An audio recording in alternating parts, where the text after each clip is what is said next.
My dear friends, నేను Vishnumurthy, assistant commissioner of police. గత 15 రోజుల నుంచి పోలీసుల మీద కావాలని బండలు వేస్తూ ఉన్నారు కొంతమంది. అట్లాగే చాలా సంవత్సరాల నుంచి పోలీస్ ఆఫీసర్స్ మనకు సెక్యూరిటీ ఇస్తున్నారని,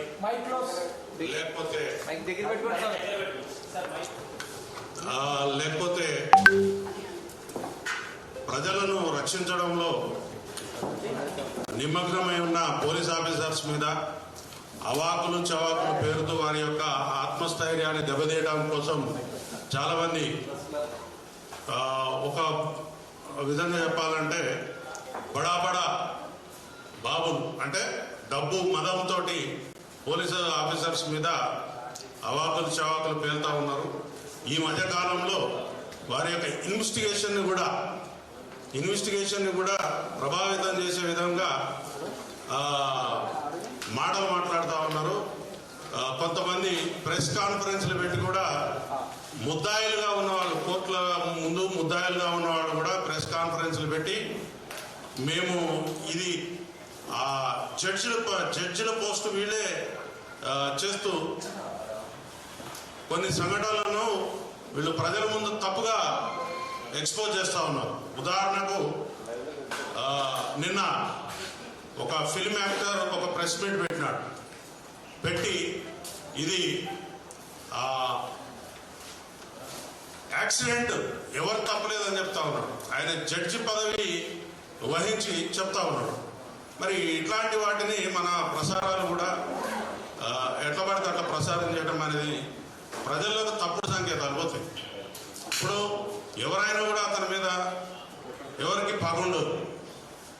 ఆయన చేసే పని ఏదైతే ఉన్నదో ఇది ప్రజలకు, రాజ్యాంగానికి, చట్టాలకు లోబడి ఉందా లేదా అనేది వాళ్ళు తెలుసుకోవాలి ఫస్ట్. ఎందుకంటే ఆయన పాలు తాగే పిల్లోడు కాదు. 40 సంవత్సరాల పైబడ్డ వ్యక్తి ఎంత జాగ్రత్తగా ప్రవర్తించాలి, ఎంత హుందాగా ప్రవర్తించాలి. ఒక సెలబ్రిటీగా ఉన్న వ్యక్తి చట్టాలను చదువుకోవాలి, అతని యొక్క పరిధులు తెలుసుకోవాలి. చట్టం నీకు స్వేచ్ఛగా పరిగెత్తవలసిన అవకాశం ఇచ్చిందని మనం ట్రాఫిక్ సిగ్నల్ చేస్తుంటే ఎర్ర సిగ్నల్ పడ్డ తర్వాత కూడా మనం పరిగెత్తుకుంటూ వెళ్తామా? వెళ్ళం. అట్లాగే మన పరిధులను మనం ఏర్పాటు చేసుకుని పని చేసుకుంటూ పోతే నీకు ఏం ప్రాబ్లం ఉండదు, సమాజానికి కూడా ఏం ప్రాబ్లం ఉండదు. ఇవాళ మేము ప్రెస్ మీట్ పెట్టి మొత్తుకునే అవసరం కూడా ఉండదు. 1,30,000 మంది పోలీస్ కుటుంబాలు ఉన్నాయి. ఒక బందోబస్తు నిర్వహించాలని అంటే దాదాపు ఒక 1 వీక్ నుంచి ఆ స్కీమ్ని వేసుకుంటాం. మేము 1 వీక్ నుంచి ఆ స్కీమ్ వేసుకుని ఆ స్కీమ్ ప్రకారంగా డిప్లాయ్మెంట్ చేస్తాం. ఒక పోలీస్ స్టేషన్ పరిధిలో 20 నుంచి 50 మంది కానిస్టేబుల్ ఉంటారు. మిగిలిన ఆఫీసర్స్ ఒక 10 మంది, అట్లా 50 నుంచి 60 మంది సిబ్బంది మాత్రమే ఉంటారు. ఒక ఏరియాలో ఏదైనా ఒక జనం గుమిగూడే పరిస్థితి వచ్చినప్పుడు దానికి తగ్గట్టుగా బందోబస్తు చేసుకోవడం కోసం మాకు చాలా విధి విధానాలు ఉంటాయి.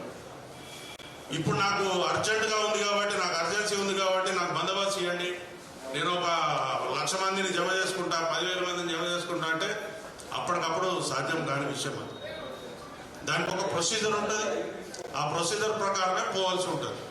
కానీ మేము కాగితం ఇచ్చేసినాం, మరి పర్మిషన్ వచ్చిందా లేదా అనే విషయాన్ని కూడా పక్కకు పెట్టేసి మేము కాగితం ఇచ్చినాం, వెంటనే మీరు బందోబస్తు చేసుకోవాలి, నాకు అక్కడ ఎటువంటి నష్టం జరగకుండా చూడాలి అనే ఒక పద్ధతిలో కొంతమంది ప్రయత్నం చేయడం అనేది మంచి పద్ధతి కాదు.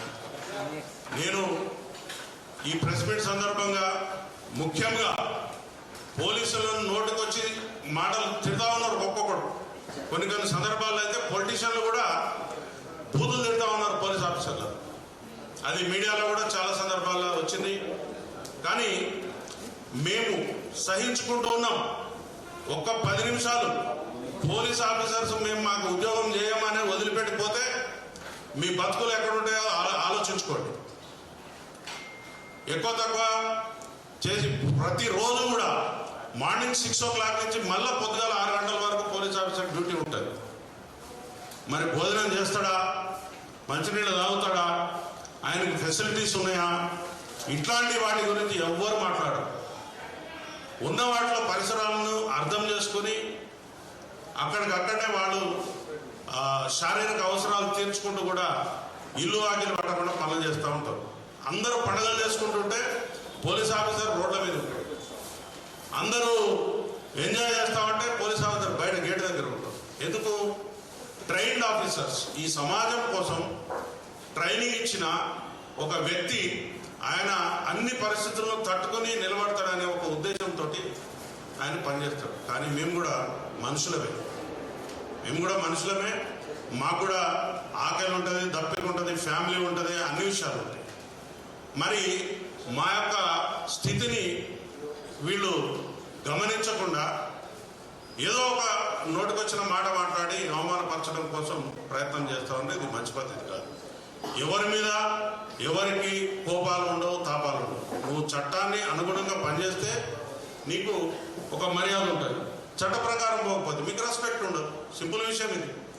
మీరు నాకు అక్కడ ఒక ఇన్సిడెంట్ నేను ప్రత్యేకంగా చూడలేదు, కానీ ఆయన ప్రతి విషయాన్ని కూడా ప్రతి నిమిషానికి ప్రెస్ మీట్లు పెట్టడం, ఆయనకు నచ్చిన విషయాలు చెప్పడం, వదిలేయడం, ఈ సమాజాన్ని గందరగోళపరుస్తా ఉన్నాడు.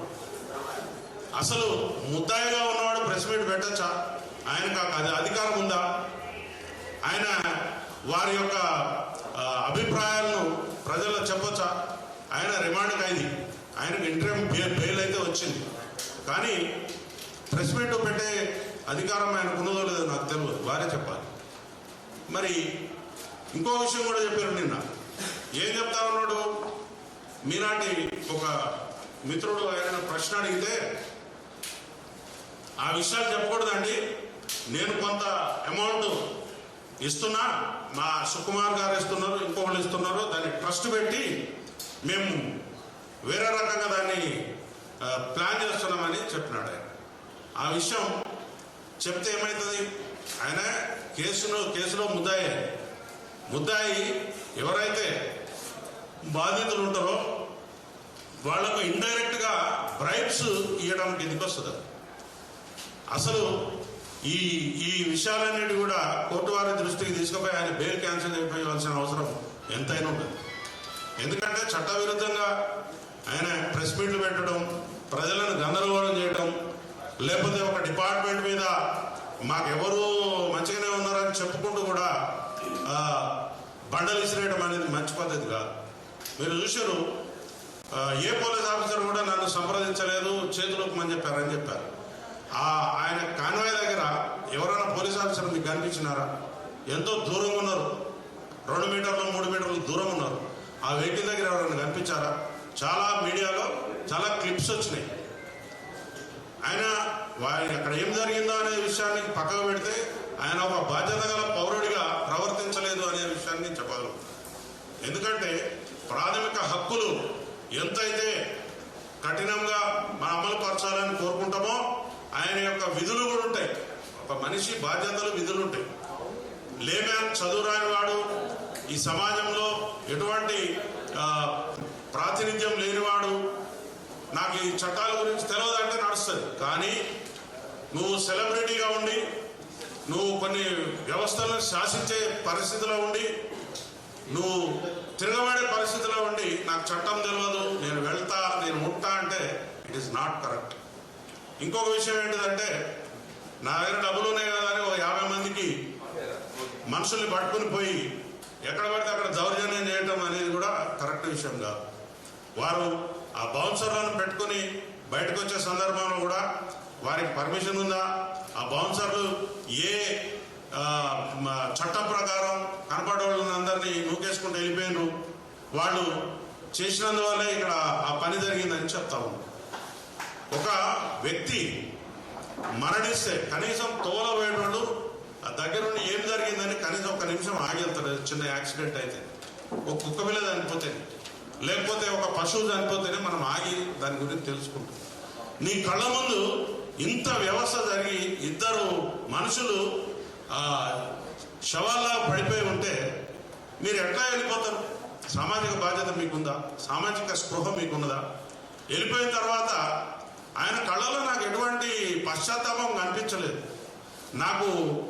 నేను సక్సెస్ మీట్లు పెట్టుకోలేను, ఈ 15 రోజుల నుంచి సక్సెస్ మీట్లు జరగట్లేదు అనే బాధపడి కనపడుతున్నది, నేను పోలేకపోతున్నా అనుకుంటున్నాడు తప్ప వారు చాలా సక్సెస్ మీట్లు అటెండ్ అయ్యారు. అదేవిధంగా వాళ్ళ ఇంటిని ఒక కళ్యాణ మండపం, ఒక విలాసవంతమైనటువంటి ఇచ్చేసి వచ్చేవాళ్ళు పోయేవాళ్ళు చాలా మందితో ఆయన చాలా హ్యాపీగా గడుపుతారు. మరి సమాజం, ఈ చట్టం, ఈ రాజ్యం ఏం చెప్తుందండి? ఎవరైతే బాధితులు ఉంటారో వాళ్ళ పక్షాన చట్టం మాట్లాడుతుంది, మనం మాట్లాడాలి. నువ్వు బాధితుడువా? ఏ విధంగా బాధితుడివి? పైసలు సంపాదించుకుంటే లెక్కలు చూసుకుంటా ఉంటుంది. నీకు అవకాశం కుదిరినప్పుడు లేకపోతే నీ మీద ఎవరన్నా ఏదన్నా అన్నప్పుడు ఒక ప్రెస్ మీట్ పెట్టి ఒక బట్టగాల్చి మీద పడి చెప్తున్నారు. నిన్న మీరు ఏం చేశారు? పోలీస్ ఆఫీసర్స్ నాకు చెప్పలేదు అన్నారు. పోలీస్ ఆఫీసర్స్ చెప్పలేదు, నేను ఎంత పంపితే పోతావా? అది రాత్రి కూడా కాబట్టి అక్కడ జరిగిన సంఘటనకు ఎవరైతే సినిమాలకు వచ్చినో వాళ్ళు మాత్రమే అక్కడ చూడగలిగారు. కానీ అదే ఒక డే టైం అయితే అక్కడ ఎంత రచ్చ అయి ఉండేది, అక్కడ లా అండ్ ఆర్డర్ని అదుపు చేసే పరిస్థితి ఉండేదా? మీరే చెప్పాలి. ఎందుకంటే అవాంఛనీయ సంఘటనలు జరుగుతాయి. ఇక్కడ జరిగిన వాడు బాధితుడు కాకుండా పక్కనోడు కూడా ఏదో ఒక పని చేసిపోతాడు.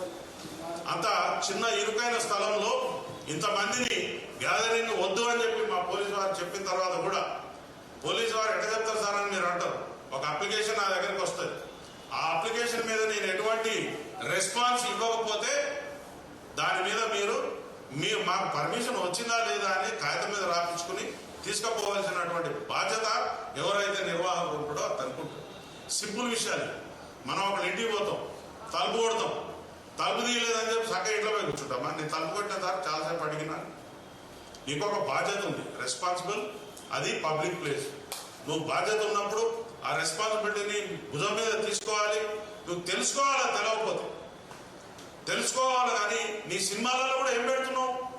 ఓ పోలీస్ ఆఫీసర్లను నంగా చేసి బట్టలు ఇప్పి ఆ ఆఫీసర్ల మీద నువ్వు తుపాకులు పెట్టుడు లేకపోతే ఇంకో రకంగా ఇంకో నీచమైనటువంటి ఇచ్చేసి అసలు ఈ సెన్సార్ వాళ్ళు ఏ రకంగా ఈ పర్మిషన్లు ఇస్తున్నారో అర్థమైంది. ఒక బాధ్యత కలిగినటువంటి ఒక పదవులు ఉన్నటువంటి ఒక పోలీస్ ఆఫీసర్ క్యారెక్టర్ నువ్వు తీసుకుని ఆయన బట్టలు చింపేసి రాత్రిపూట నువ్వు బట్టలు చింపి పోలీస్ స్టేషన్ వదిలిపెడితే ఆ పోలీస్ స్టేషన్ ఉన్న కుక్క కూడా ఆయనను గుర్తుపట్టదు. అట్లాంటి పరిస్థితులు నువ్వు సినిమా తీసే పద్ధతి అదే. నువ్వు సమాజానికి ఏమైనా సమాచారం ఇస్తున్నావు? పోలీసుల మీద పబ్లిక్ తిరగవాడమంటున్నావా? మరణవాడి పోలీసుల మీద చట్టాన్ని చేతిలో తీసుకుని పబ్లిక్ లో అన్రెస్ట్ చేయాలని చూస్తున్నావా? స్టేట్ అనేది ఏంటిది? రాజ్యం అనేది, రాజ్యంలో ఒక పద్ధతి ఉంటుంది, దానికి ఒక రాజ్యాంగం ఉంటుంది, చట్టాలు ఉంటాయి. చట్టాల ప్రకారం మనం బతకాల్సిన అవసరం ఉంటుంది. ఎవరైనా కూడా ప్రతి విషయాన్ని కూడా మన సొంతంగా చేతుల్లో తీసుకోకూడదు. ఇంట్లో కూడా నీ పిల్లల్ని నువ్వు కొడతావంటే 1-2 సార్లు వాడు మరవాడు. మనం ఒక సొసైటీలో ఉన్నాం. ఆ సొసైటీ యొక్క కట్టుబాట్లు ఉంటాయి. కట్టుబాట్లు అంటే చట్టాలు ఉంటాయి. నువ్వు ఎలా బిహేవ్ చేయాలో ఉంటుంది. అవన్నీ తెలుసుకోవాల్సిన బాధ్యత ఉంటుంది. నువ్వు నాకు హక్కులు, నీకు హక్కు అంటే తెలియదు, బాధ్యత అంటే తెలియదు. నీకు బాధ్యత లేని సమాజం బిడ్డ అని నేను భావిస్తున్నాను. ఎటువంటి బాధ్యత లేదు.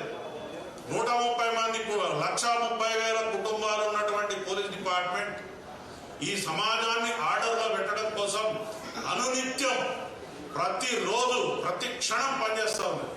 నీలాంటి వీరులు శూరులు చాలా మంది వచ్చారు, కాలగర్భంలో కలిసిపోయారు. నువ్వేదో సినిమాలో డైలాగులు వేసి అది లేదు ఇది లేదు చేస్తే మొత్తం నీ రీళ్ళన్నీ కట్ అయిపోతాయి. నీ రీళ్ళన్నీ కట్ చేస్తాం. ఒక పోలీసు కూడా నీ దగ్గర రావద్దని మేము చేసినాం అనుకో, ఎట్లుంటుంది? రేపు నువ్వు పబ్లిక్లో తిరగలుగుతావా?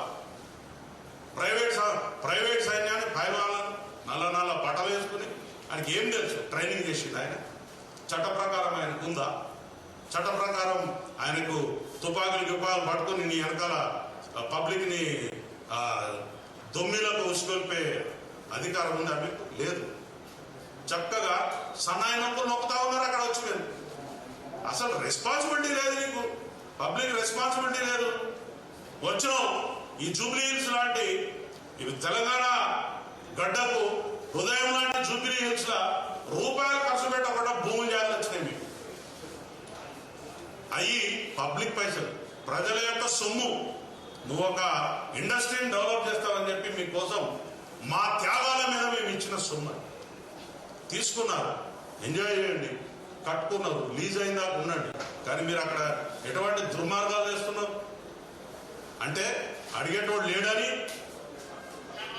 క్వశ్చన్ చేసేటోడు లేడని మీ ఇష్టం వచ్చినట్టు నాటకాలు చేసుకుంటూ పోతే సమాజం ఊరుకో. ముఖ్యంగా ఎవడో ఒకడిగా కడుపు మండుతుంది, దానికి తీవ్రంగా మీరు భారీ మూల్యం చెల్లించవలసి ఉంటుంది. చట్టం, యాక్ట్, చట్టం తెలుసుకుని చట్టాన్ని గౌరవిస్తూ చట్టం పరిధిలో ఉంటేనే ఈ దేశంలో పౌరుడవుతావు. లేకపోతే ఈ రాజ్యంలో నీకు ఎటువంటి స్థానం ఉండదు. నాకు కొమ్ములు ఉన్నాయి, లేకపోతే నాకు అపరిమితమైనటువంటి పవర్స్ ఉన్నాయి, నాకు తుపాకులు ఉన్నాయి, కత్తులు ఉన్నాయి, కటారులు ఉన్నాయి అంటే ఏం జరిగింది? మొన్న మీ సోదర సభ్యులు ఇచ్చిన తుపాకులు వాపసు ఉంచుకున్నారు. పబ్లిక్ అన్రెస్ట్ అయితే ఏమైంది? మీకు ఊర్లో పెట్టి పారిపోవాల్సిన పరిస్థితి వచ్చింది. మీరు చక్కగా ఉన్నారు, మీరు కోర్టు తలుపు తట్టారు, మీరు కోర్టు యొక్క నిబంధనలను తూచా తప్పకుండా పాటిస్తూ మీరు చట్టబద్ధమైనటువంటి జీవితాన్ని గడిపితే ఎవరికి అభ్యంతరం లేదు. పొద్దున్న లేచి టీవీ పెట్టగానే వాడిని తిట్టాడు, వీడిని తిట్టాడు, ఏంటిదండి ఇది? What is this? We are in the society. నువ్వు ఏమనుకుంటున్నావు? నీ పైవానికి ఎవడి ముందు చూపిస్తున్నావు? నీ ఇంట్లో నీ కాంపౌండ్ లోపల చూపించాలి. ఎట్లా మీరు చట్ట పరిధిలో ఉన్నటువంటి అంశాల మీద స్పందిస్తారు? ఎట్లా మీరు ఇది కాదు అని చెప్తారు? మీ దగ్గర ఏమి ఏజెన్సీ ఉంది? ఈరోజు డెమోక్రసీకి దేవాలయం లాంటి మన అసెంబ్లీలో ఒక వ్యక్తి ఒక చిన్న కేసు గురించి 1 గంట ప్రజా ధనం వృధా అయిందనంటే మీరు ఈ రాష్ట్రాన్ని ఏ స్థాయిలో ఇబ్బంది పెడుతున్నారో అర్థం చేసుకోండి. అన్ని పనులు ఇచ్చిపెట్టుకుని ఇట్లాంటిది ఒక కామన్ కేసు. అది నువ్వు చట్టపరంగా నువ్వు నిర్దోషమైతే ముద్దాయి ఉన్నావు, నీకు ప్రొసీడింగ్స్ ఉంటాయి, దాని ప్రకారంగా నువ్వు వెళ్ళాలి, లా ప్రకారంగా నడుచుకోవాలి, తీపించుకోవాలి, నీ మీద కేసు లేదు. కానీ నువ్వు ఇట్లా పబ్లిక్లో రచ్చరచ్చ చేసి నేను డబ్బులు ఇస్తున్నా, ఎవడికి కావాలా నీ ముష్టి? నువ్వు 10 కోట్లు ఇచ్చి 50 కోట్లు ఇచ్చి 100 కోట్లు ఇచ్చినా పోయిన ప్రాణాన్ని తిరిగి తీసుకురాగలుగుతావా? మళ్ళా ఒక్కొక్కడు సన్నాయి నొప్పులు నొక్కుతా ఉన్నారు. పోలీసు వాళ్ళు మంచిగా ఉన్నంతసేపు మంచుకుంటారు. మాకు కానీ కష్టం కలిగి మమ్మల్ని కానీ తీవ్రమైనటువంటి మీ పదజాలంతో ఇబ్బంది పెట్టారంటే మాత్రం ఎక్కడెక్కడ ఏమేమి కట్ చేయాలని అన్ని కట్ చేస్తాం. Be careful my dear friends. మీరు చట్టాన్ని ఉల్లంఘించడానికి ప్రయత్నం చేస్తేనే మీరు ముద్దాయిలు అయిపోయారు. దానికి చట్టపరమైనటువంటి శిక్షలకు మీరు అర్హులవుతారు. కాబట్టి నేను ఇంకొక విషయం కూడా చెప్తాను.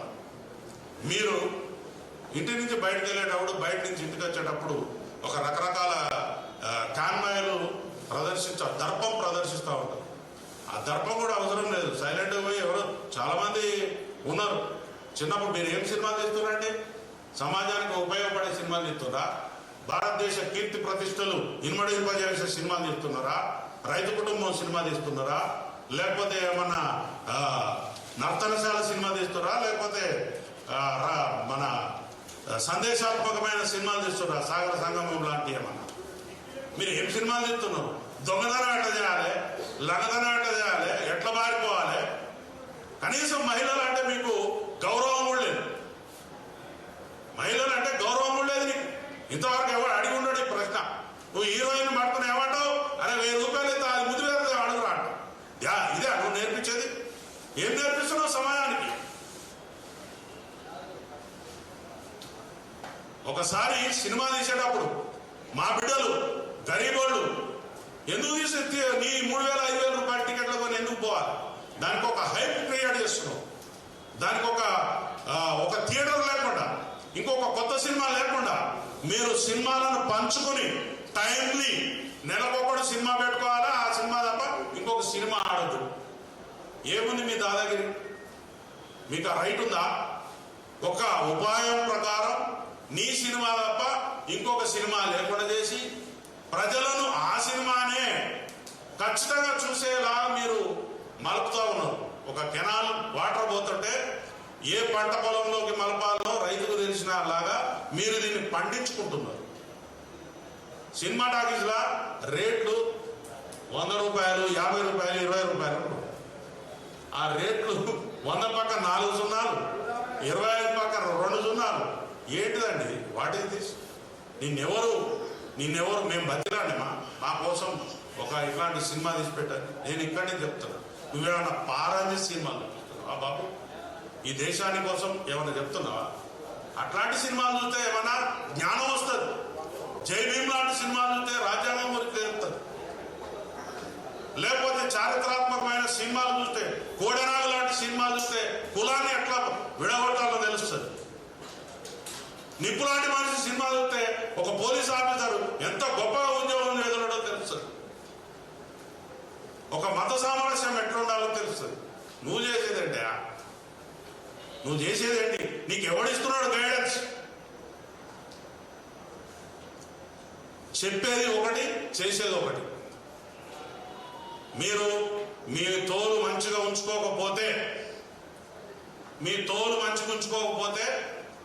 తోలు పలగొడతాం. ఒక శాఖ మీద మీరు పేరు చెప్పకపోవచ్చు, ఇంకోటి చెప్పకపోవచ్చు, పని చేయలేదు. అక్కడ పోలీసు వారి డ్యూటీ కాదు అది. కానీ ఆ పడిపోయిన ఆ బాడీలకు రెస్పిరేషన్ ఎట్లిస్తున్నారు చూసారు కదా, మూతలకు మూతి పెట్టి. పోలీసు వాళ్ళ పని అనేది. కానీ ఒక వ్యక్తి అక్కడ జీవితం పడిపోయాడు తీసుకుని ఆ యొక్క రెస్పిరేటరీ సిస్టమ్ అట్లా అందించారు. కాబట్టి అందులో ఒక బాబు ఇవాళ మన కోసం అవకాశం. సో మై ఫ్రెండ్స్, దయచేసి నేను ఈ పత్రికా ముఖంగా, మీడియా ముఖంగా నేను మన వాళ్ళకి చెప్పేది ఏంటిదంటే, ఒక గొప్ప సందేశాత్మకమైనటువంటి సినిమాలను మనం ప్రోత్సహిద్దాం.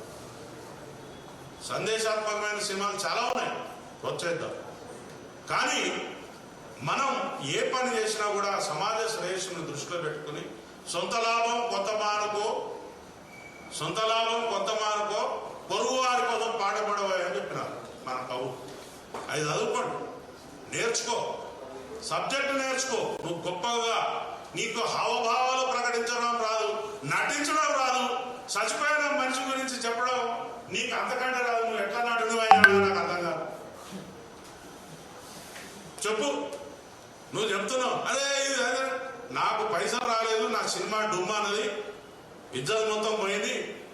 ఆ పైసలు రాని ఫ్రస్ట్రేషన్ నీ దగ్గర కనబడుతుంది. కానీ నువ్వు ప్రజల కోసం సర్వీస్ చేసే ఏదైతే చితికిపోయిన ఫ్యామిలీ గురించి నువ్వు ఆలోచించే యొక్క ఫీలింగ్స్ నీ ముఖంలో మాకు కనిపిస్తుంది. కాబట్టి ముందు నటన నేర్చుకో. ఇదైనా నటించుకో ఫస్ట్. ఇట్లాంటి ఎవడు చేయైనా దురదొచ్చిన కాడ ఎక్కడైనా గోక్కోవడానికి వెళ్ళిపోతుంది. చెయ్యి, పెద్ద విషయమేం కాదు. అది అప్రయత్నంగా పోతుంది. నాకు ఇక్కడ తలలో దురదపెడతాను. నేనేం దానికోసం పెద్ద యాక్షన్ నేర్చుకోక్కర్లేదు, లేకపోతే ప్రతిభ చూపి అక్కర్లేదు. ఆటోమేటిక్ పోతే గోక్కుంటుంది, చెమట పడతాను, తుడుచుకుంటా. చిన్న చిన్న విషయాలు. నువ్వు మహానటుడు కాదంటలేదు. కానీ నువ్వు మా డిపార్ట్మెంట్ మీద వ్యక్తిగతంగా పోలీస్ అధికారులు నాకు చెప్పలేదు, నన్ను పిలవలేదు, నేను చెప్తే వెళ్ళిపోయేటోండి. ఎందుకు చెప్తారు నీకు? నువ్వు తీసి మారుతానువా? నువ్వు మామూలు పౌరుడివి. నువ్వు you are a common citizen. నీకు సిటిజన్షిప్ ఇక్కడ ఉందో లేదో కూడా తెలియదు. నీ ఆధార్ కార్డు ఎక్కడుందో మాకు తెలియదు. ఫస్ట్ ఆంధ్రాలో ఉందా, తెలంగాణలో ముందు అది డిక్లేర్ చేయాలి. ఏంటి ఈ వ్యవస్థ ఏంది? నువ్వు చేసే కథ ఏంది? మా యొక్క అసెంబ్లీ సమావేశాలు నడుస్తున్నాయి, అక్కడ బ్రహ్మాండమైనటువంటి పైసలు ప్రజల పైసలతో చర్చలు నడుస్తున్నాయి. నీ రామాయణమేరా బాబు మాది. ఇది ఏంటిది? ఇక్కడ గంట సమయం, it is a valuable time. ఒక నిమిషానికి 2 లక్షలు 3 లక్షలు ఖర్చు అయితే గంట సమయం పోయింది మా అసెంబ్లీ. ఏమంటావు? అసలు నీ గురించి మేమెందుకు ఇక్కడ బాధపడాలి? పిచ్చి పిచ్చిగా నీకు ఈ తెలంగాణ సమాజం చాలా మంచిది, సౌమ్యులు, ఎవరైనా ఆదరిస్తారు కాబట్టి మీరు ఇంకా ఇక్కడ నాటకాలు చెప్తారు. కాబట్టి నేను ఒక మంచి సందేశాన్ని, ఒక సున్నితంగా మిమ్మల్ని హెచ్చరించడం కోసమే నేను ఇక్కడ వచ్చిన. మా యొక్క కుటుంబాలు 1,30,000 మంది పోలీస్ ఆఫీసర్స్, వాళ్ళ ఫ్యామిలీస్ ఒక్కసారి అడ్డం తిరిగితే ఏం జరుగుతుందో మీకు తెలియదు. కాబట్టి నేను చెప్తున్నా, పోలీసు వారి మీద నోరు బారేసుకోవడం బంద్ చేయండి. మా ఇన్వెస్టిగేషన్ సక్కలేదు, మేము సరైన శిక్షణలు పెట్టలేదు. There is a platform. నువ్వు చక్కగా పో, చట్టం దగ్గర పో. వీళ్ళు సరి అయినటువంటి నా మీద అభియోగాలు పెట్టలేదు కాబట్టి దాన్ని రద్దు చేయించుకో. రద్దు చేయించుకున్న తర్వాత నీకు ఇంకా బాగా కసి కోపం ఉంటే వారి మీద డిఫేమేషన్స్ ఉంటాయి. కానీ అడ్డదిడ్డంగా పోలీస్ అధికారుల జోలికి వస్తే మాత్రం ఇందాక నేను చెప్పినట్టు కట్ అవుతుంది, రీల్స్ కట్ అవుతాయి. సీదా చెప్తున్నా, రీల్స్ కట్ అవుతాయి. ఇన్ని రోజులు మేము వేచి చూసినాం. ఇంకా కొంతమందికి చెప్తున్నా నేను, పోలీస్ ఆఫీసర్లను లంచోడగా వాడేవాడు, వీడేవాడు, దొమ్మి కొద్దాం, అది చేద్దాం అనుకున్న పెద్ద మనుషులకు కూడా రీల్స్ కట్ అవుతాయి. మేము టాలరేట్ చేసే స్థితిలో లేవు. Be careful in future. చట్టం ఏదైతే పోలీస్ ఆఫీసర్ చేస్తాడో ఆ చట్టంలో నీకు ఎటువంటి నొప్పి కలిగినా, నీకు చాలా ఏజెన్సీస్ ఉన్నాయి, వేదికలు ఉన్నాయి, మీరు ఆ ప్రదేశాలలో పోయి ఈ పోలీసు మీద యాక్షన్ తీసుకోండి చెప్పొచ్చు.